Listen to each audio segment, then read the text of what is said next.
पत्रकार छायाकार बंधुओं का बहुत बहुत धन्यवाद करती हूँ कि आप सब आज ही ये शॉर्ट नोटिस पर आप सभी यहाँ पहुँचे हैं। और आज हमारी चर्चा का विषय है भाजपा का संकल्प पत्र। कल हमारे राष्ट्रीय अध्यक्ष आदरणीय जगत प्रकाश नड्डा जी ने भारतीय जनता पार्टी हरियाणा के संकल्प पत्र का विमोचन हमारे रोहतक में मीडिया सेंटर से किया। ये जो संकल्प है ये कोई चुनावी संकल्प पत्र नहीं है, ये हरियाणा के जन जन के विकास के लिए एक संकल्प पत्र है जिसमें महिला का भी विकास हो, युवाओं का भी विकास हो, किसानों का भी विकास हो, पिछड़े वर्ग और दलितों का भी विकास हो और साथ ही साथ जो हमारा गरीब शोषित वंचित समाज है उसका भी विकास हो। तो इस संकल्प पत्र में 20 हमारे मुख्य बिंदु हैं और उन 20 मुख्य बिंदुओं के साथ साथ हर जिले में, क्योंकि आप सबको पता है हर जिले की अलग अलग तरह की समस्या होती है, तो उन जिलों में भी हमारी सरकार बनने के बाद हम किस तरीके से विकास का काम करेंगे वो भी जिला स्पेसिफिक हमारे संकल्प पत्र में दिया गया है। तो पहले मैं चर्चा करूंगी उन 20 प्रमुख बिंदुओं की जो हमारे संकल्प पत्र में है। सबसे पहली बात, महिला होने के नाते एक महिला अगर घर में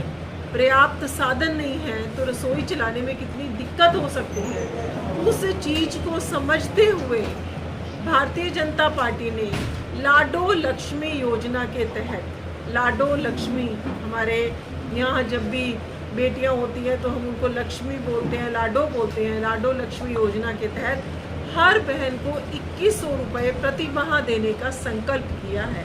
और जैसे कि हरियाणा में ज़्यादातर जॉइंट फैमिलीज़ हैं, संयुक्त परिवार हैं, कहीं पर हमारी 5 बहनें एक परिवार में, तो आप देखिए कि 10,000 रुपये जो है उस परिवार को एक तरीके से 10,500 रुपये की सहायता मिलेगी। और मैं मानती हूँ कि मोटा मोटा रसोई का खर्चा जो है उनकी बहनों का, हमारी सभी बहनों का मूल है। भारतीय जनता पार्टी की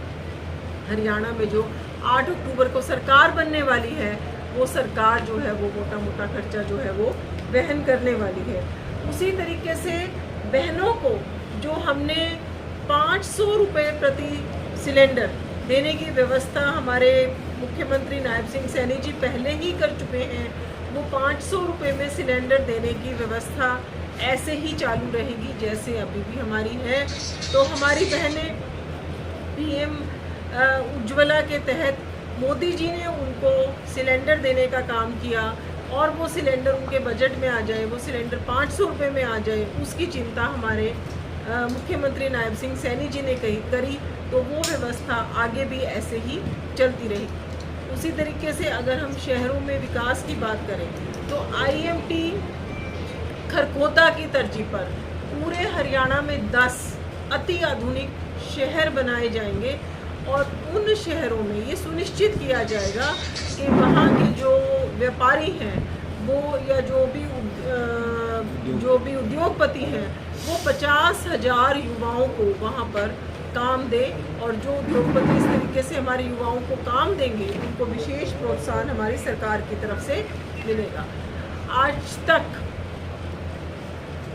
चिकित्सा, जैसे कि धीरे धीरे चिकित्सा का बोझ किसी के ऊपर भी ना पड़े, उस चीज को सोचते हुए विश्व की सबसे बड़ी योजना आयुष्मान भारत योजना जो है प्रधानमंत्री मोदी जी कुछ वर्षों पहले भारत में लेकर आए थे, जिसके तहत हम 5 लाख रुपए का प्रति व्यक्ति प्रति वर्ष इलाज जो है वो मुफ्त हम दे रहे थे। उसी योजना को एक्सटेंड करते हुए भारतीय जनता पार्टी की हरियाणा सरकार चिरायु योजना लेकर आई, जिसमें जिनकी आमदनी जो है 1.8 से 3 लाख रुपए तक थी उनको 1500 रुपये प्रति परिवार प्रति माह देकर हम 5 लाख रुपए प्रति व्यक्ति सालाना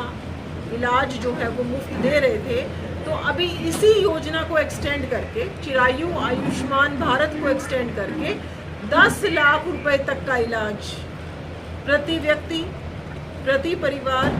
1 साल में अपना मुफ्त करवा सकता है। और इसमें एक बहुत बड़ी योजना 4-5 दिन पहले ही हमारी कैबिनेट ने जो है उसको मंजूरी दी है कि चाहे किसी भी आमदनी, किसी भी वर्ग,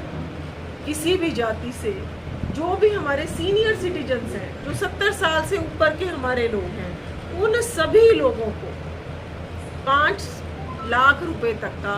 प्रति वर्ष जो है सारा का सारा इलाज जो है वो 5 लाख तक का सरकार हमारा कराएगी। जैसे कि आप सबको पता है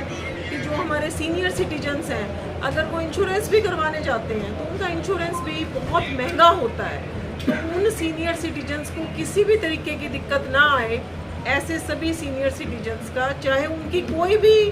आय हो, कोई भी उनका धर्म हो, कोई भी उनको जाति हो, सभी भारत में यूनिवर्सली 70 साल से ऊपर के जितने भी हमारे वृद्ध हैं, सबको भारतीय जनता पार्टी की तरफ से 5 लाख रुपए तक का प्रति वर्ष आयुष्मान के तहत इलाज जो है वो हमारा फ्री होगा। उसके बाद हम बात करते हैं किसानों की। पिछले दिनों आपने देखा होगा कि हरियाणा पहला ऐसा प्रदेश बना जहां पर 24 फसलों पर एमएसपी दी जाती है। हमारी विपक्षी कांग्रेस किसान हितैषी बनने की बात तो उन्होंने हमेशा करी, लेकिन चाहे आप कर्नाटक देख लो, चाहे आप तेलंगाना देख लो, चाहे आप हिमाचल प्रदेश देख लो, किसी भी राज्य में कोई ऐसी योजना वो लेकर नहीं आए जो किसान हितैषी योजना हो। और आज आम आदमी पार्टी की भी अगर हम बात करें तो पंजाब में भी वो कोई ऐसी योजना लेकर नहीं आए कि हम कह सकते हैं कि ये पार्टियां किसान हितैषी हैं। लेकिन भारतीय जनता पार्टी की हरियाणा की सरकार ने 24 फसलों पर तो एमएसपी दिया ही दिया, साथ ही हमारे मुख्यमंत्री जी ने ये कहा कि जो भी फसल, जो भी हमारा अन्नदाता बोएगा उसका एक एक दाना भारतीय जनता पार्टी हरियाणा की सरकार खरीदने के लिए प्रतिबद्ध है। तो आज अगर पूरे के पूरे भारत में 24 फसलों पर देने वाला राज्य कोई बना तो वो हरियाणा राज्य बना। तो एक ऐसी सरकार जो किसान हितैषी सरकार है, हमेशा किसानों के साथ खड़ी हुई है, उसकी चिंता अगर आज किसी ने करी है तो वो भारतीय जनता पार्टी की हरियाणा की सरकार ने करी है। तो जो हमारा चल रहा था वो सेम हमारा 8 अक्टूबर के बाद भी एमएसपी 24 फसलों पर चलता रहेगा। उसके बाद है 2 लाख युवा। जैसे ही 1 नवंबर 1966 को जब से हरियाणा बना, तब से हम देखते रहे कि किस तरीके से हमारे युवाओं को हरियाणा में नौकरी मिलती थी। या तो हमें हमारे युवाओं को, परिवारों को किला बेचना पड़ता था, या माँ के गहने बिक जाते थे, या जो भी उस समय के नेता मंत्रीगण होते थे उनके पैरों में आपको नमन करना पड़ता था। लेकिन जब से भारतीय जनता पार्टी की 2014 में सरकार बनी तो माननीय मनोहर लाल जी ने एक बहुत बड़ा व्यवस्था परिवर्तन किया और बिना पर्ची, बिना खर्ची, एक पारदर्शिता के साथ गरीब बच्चे, एक रिक्शा चलाने वाले का बेटा, एक साइकिल में पंचर लगाने वाले का बेटा, ऐसे गरीब परिवार जो कहीं जा नहीं सकते थे, जिनकी कहीं पूछ नहीं थी, ऐसे परिवारों के बच्चों को 1,40,000 बच्चों को हम बिना खर्ची, बिना पर्ची नौकरी दे चुके हैं। और उसी कड़ी में 24,000 नौकरियां तो आप सबके सामने है कि हमारे मुख्यमंत्री जी ने तो वो भी घोषित कर दी थी, लेकिन इस भर्ती रोको गैंग ने उन नौकरियों पर रोक लगवाई। और लेकिन हमारे मुख्यमंत्री ने कहा कि शपथ लेने से पहले उन 24,000 युवाओं को पहले मैं नौकरी दूंगा, उनको पहले ज्वाइनिंग करवाऊंगा, उसके बाद में शपथ लूंगा। और उसी कड़ी में आगे चलते हुए अगले 5 वर्षों में भी हम 2 लाख युवाओं को बिना पर्ची और बिना खर्ची नौकरी देने के लिए प्रतिबद्ध हैं। तो इस तरीके से हमारी सरकार जो है वो लगातार पहले भी पारदर्शिता के साथ युवाओं को नौकरी देने के लिए लगी हुई थी और आगे भी हमने 2 लाख नौकरियां देने का एक संकल्प लिया है। और सबसे बड़ी बात, ये संकल्प लेने से पहले भी युवाओं में क्या परिवर्तन हुआ, युवाओं ने स्कूल जाना छोड़ दिया था, कॉलेज जाना छोड़ दिया था, युवा भटकने लगे थे क्योंकि उनको पता था नौकरी तो मिल नहीं सकती। लेकिन जब से माननीय मनोहर जी ने ये योजना शुरू करी कि बिना पर्ची, बिना खर्ची के नौकरी मिलेगी, तब से हमारे युवा, आज आप देखोगे बड़ी संख्या में लाइब्रेरी में, कॉलेज में मिलेंगे, और युवा जो है गलत रास्ते छोड़कर और एक पढ़ने के लिए तरफ अग्रसर हो गए, क्योंकि उनको पता है कि अगर अब हम पढ़ाई करेंगे तो हमें नौकरी मिलेगी। उसके बाद अगर हम बात करें कि 5 लाख युवाओं के लिए अन्य रोजगार के अवसर और नेशनल अप्रेंटिस जो प्रमोशन योजना है उससे मासिक स्टाइपेंड भी मिलेगा। और पहली बार मोदी जी प्रधानमंत्री जब बने तो उन्होंने चिंता करी कि कोई भी गरीब व्यक्ति ऐसा ना रहे जिसके सिर पर छत ना हो। तो चाहे हमारी प्रधानमंत्री जी की प्रधानमंत्री आवास योजना चल रही है, उसके तहत भी हम गरीबों को घर दे रहे हैं, लेकिन हमारी हरियाणा प्रदेश की भारतीय जनता पार्टी की भी सरकार ने संकल्प लिया है कि हम 5 लाख घर बनाएंगे, शहरी क्षेत्रों में भी बनाएंगे और ग्रामीण क्षेत्रों में भी बनाएंगे। फिर जैसे जैसे आजकल हम देखते हैं कि किडनी की प्रॉब्लम जो है वो काफ़ी ज़्यादा बढ़ती जा रही है, तो डायलिसिस जो है वो सभी सरकारी हॉस्पिटल्स में डायलिसिस को फ्री कर दिया जाएगा। अब कोई भी पेमेंट जो है डायलिसिस के लिए अब देनी नहीं पड़ेगी। फिर हरियाणा एक ऐसा प्रदेश है जो खिलाड़ियों का प्रदेश है। अगर हम पूरे भारत के मेडल गिने और उसमें हमारे हरियाणा के जो खिलाड़ी हैं उनकी भागीदारी कितनी ज़्यादा है वो आप सब जानते हो। तो उस चीज़ की चिंता करते हुए हम हर जिले में ओलंपिक खेलों की नर्सरी बनाएंगे, ताकि ओलंपिक खेलों की नर्सरी बने तो खिलाड़ियों को हर तरीके की सुविधा जो उनको खेल के लिए, जो उनको प्रैक्टिस के लिए चाहिए, वो सारी की सारी सुविधाएं हम प्रदान कर सकें। उसी चीज़ की चिंता करते हुए हम हर जिले में ओलंपिक खेलों की नर्सरी बनाएंगे। सिलेंडर की बात मैं कर चुकी हूँ। उसके बाद एक बहुत बड़ी जो ग्रामीण अंचल में कभी कभी हम फेस करते हैं, वैसे तो जब से मनोहर लाल जी मुख्यमंत्री बने तो उन्होंने सुनिश्चित किया कि हर 15 से 20 किलोमीटर के दायरे में एक कॉलेज खुलेगा, लेकिन वो 15 से 20 किलोमीटर तक जाने के लिए भी कई बार हमारी बच्चियों को दिक्कत आ जाती है, कभी कभी वाहन नहीं मिलता। तो उसकी चिंता करते हुए भी अव्वल बालिका योजना के तहत जो हमारी ग्रामीण अंचल की बेटियां हैं उनको कॉलेज जाने के लिए स्कूटी की व्यवस्था जो है भारतीय जनता पार्टी की सरकार वो करेगी। फिर है हर हरियाणवी अग्निवीर। पिछले दिनों आपने देखा होगा एक बहुत सशक्त योजना हम देखते थे कि इजराइल की अगर हम बात करते थे, रशिया की अगर हम बात करते थे, तो जो उनके सैनिकों की एवरेज एज थी वो उनके सैनिक बहुत युवा थे हमारे सैनिकों के मुकाबले में। तो सैनिकों की एज, एवरेज एज कम हो उसकी चिंता करते हुए और युवाओं को बहुत जल्दी रोजगार मिले, दोनों चीज़ों की चिंता करते हुए भारतीय जनता पार्टी की केंद्र की सरकार अग्निवीर योजना को लेकर आई थी। तो हर एक अग्निवीर जो हरियाणा से है उसको, चाहे हम आईटीबीपी में, चाहे बीएसएफ में, चाहे सीएसएफ में, किसी ना किसी क्षेत्र में हरियाणा अपने अग्निवीरों को 100% पक्की नौकरी देने का आज गारंटी करती है। जो भी हरियाणा से अग्निवीर योजना में हमारे युवा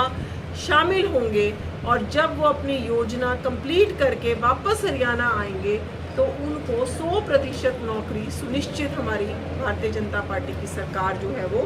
करती है। उसके बाद है कि हम ऑर्बिटल रेल कॉरिडोर और नई वंदे भारत ट्रेन्स की शुरुआत होगी। फरीदाबाद और गुड़गांव के बीच में एक रैपिड रेल ट्रांसपोर्ट सिस्टम से दोनों जिलों को रैपिड रेल से जोड़ा जाएगा। उसी तरीके से जो मेट्रो है वो हरियाणा में जैसे कुंडली तक ऑलमोस्ट आ चुका है, सोनीपत और पानीपत तक इस मेट्रो को लेकर आने की जो है वो योजना सारी की सारी शुरू हो चुकी है। तो इसी तरीके से हम यातायात कैसे सुगम हो, दिल्ली आना जाना कैसे सुगम हो, क्योंकि रैपिड रेल सिस्टम आएगा, मेट्रो आएगा तो हम बहुत जल्दी हमारी जो कम्यूटेशन है वो आसान हो जाएगी। फिर उसके बाद जो हमारी छोटी पिछड़ी जातियां हैं उनके लिए अभी तक जो 36 हमारी पिछड़ी समाज की जातियां हैं, अलग अलग जातियों के लिए अलग अलग कल्याण बोर्ड बनाने की चिंता हरियाणा सरकार जो है वो करेगी, और ताकि हर एक जाति का अलग अलग कल्याण बोर्ड हो और उनके कल्याण के लिए क्या कदम उठाए जा सकते हैं उसकी चिंता हम लोग करेंगे। फिर भारत में चाहे कोई भी सरकारी कॉलेज है, चाहे वो मेडिकल कॉलेज है, चाहे वो इंजीनियरिंग कॉलेज है, मेडिकल और इंजीनियरिंग कॉलेज में जो भी हमारे ओबीसी और एससी समाज के बच्चे एडमिशन जो होगा, उनकी पूरी की पूरी जो फीस है वो हरियाणा की सरकार भरेगी। तो हमारी हरियाणा की सरकार जो है, चाहे वो ओबीसी युवा है, चाहे वो एससी एसटी युवा है, उन बच्चों की पूरी पढ़ाई हो उसकी चिंता भी हमारी सरकार करेगी। और साथ ही साथ सभी ओबीसी वर्ग के जो बच्चे हैं वो अपने पैरों पर खड़े हों, वो काम कर सके, उनको 25 लाख रुपए तक के जो ऋण है उसकी योजना भी हरियाणा सरकार ने बनाई है। फिर उसके बाद हरियाणा को वैश्विक शिक्षा का केंद्र बनाकर हम आधुनिक शिक्षा देने का प्रयत्न करेंगे, प्रदान करेंगे। और जैसे कि हम देखते हैं कि अभी भी हमारे हरियाणा में टूरिज़्म एक बहुत बड़ा कोई टूरिज़्म वाला स्पॉट, तो उसकी चिंता करते हुए 10,000 एकड़ दक्षिण हरियाणा में अरावली में एक, जैसे जिसको बोलते हैं जंगल सफारी, हमने जैसे केनिया वगैरह के बारे में हम सुनते हैं, तो 10,000 एकड़ में एक जंगल सफारी और उस तरीके से एक बहुत ही आकर्षक टूरिज़्म का केंद्र बनाने की चिंता जो है वो हरियाणा की सरकार करेगी। ये थे हमारे 20 ऐसे विषय जो हरियाणा की सरकार ने हर क्षेत्र में समूचा विकास हो उसकी चिंता करी, और उसके साथ साथ हर जिले के लिए भी कुछ बिंदु जो है वो निकाले गए हैं जिन चीज़ों पर हम काम करेंगे। तो पानीपत, जैसे कि आप सबको पता है, एक औद्योगिक नगरी है, तो पानीपत में हम एसटीपी सुएज ट्रीटमेंट प्लांट, जिसमें जैसे जो रासायनिक पदार्थ निकलते हैं उन सब की चिंता, और जो औद्योगिक कचरा निकलता है उसको न्यूट्रलाइज करने के लिए एक एसटीपी की स्थापना पानीपत में करी जाएगी। और बाकी जैसे हमारा 100 बेडेड जो हॉस्पिटल है उनको हम 200 बेडेड करेंगे, जो 200 बेडेड है उनको 300 बेडेड करेंगे। एक ऐसे ही यहाँ पर बहुत बड़ा ऑडिटोरियम बनाया जाएगा। एक ऐसे ही वृद्ध लोगों की चिंता करते हुए एक